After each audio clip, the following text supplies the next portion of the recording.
ગુજરાત માધ્યમિક અને ઉચ્ચતર માધ્યમિક શિક્ષણ બોર્ડની માર્ચ 2024ની પરીક્ષામાં 100% પરિણામ પ્રાપ્ત કરનારી 241 શાળાઓના આચાર્યનું શિક્ષણ મંત્રી પ્રફુલભાઈ પાનસેરિયાના હસ્તે સન્માન કરાયું હતું।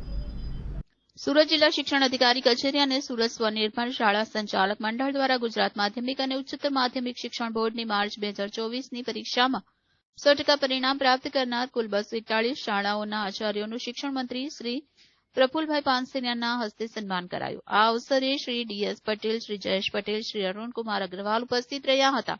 આ પ્રસંગે ધોરણ 10 એસએસસીમાં 99, ધોરણ 12 સામાન્ય પ્રવાહમાં 134 અને ધોરણ 12 વિજ્ઞાન પ્રવાહમાં 8 મળી 241 શાળાઓના આચાર્યોને તેમના ઉત્કૃષ્ટ પ્રદર્શન બદલ પ્રમાણપત્ર અર્પણ કરાયા હતા।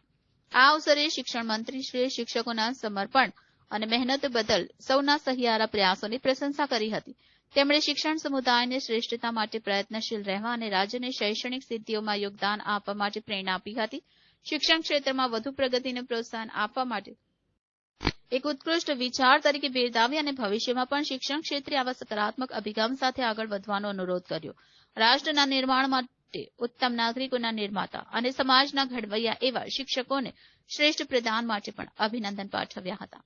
આ અવસરે જિલ્લા શિક્ષણ અધિકારી ડોક્ટર ભગીરથસિંહ પરમાર, શિક્ષણ નિરીક્ષકો, મદદનીશ શિક્ષણ નિરીક્ષકો, શાળા સંચાલક મંડળના ટ્રસ્ટીઓ, આચાર્યો, શિક્ષકો, વહીવટકર્તા અને સ્ટાફ પણ ઉપસ્થિત રહ્યા હતા।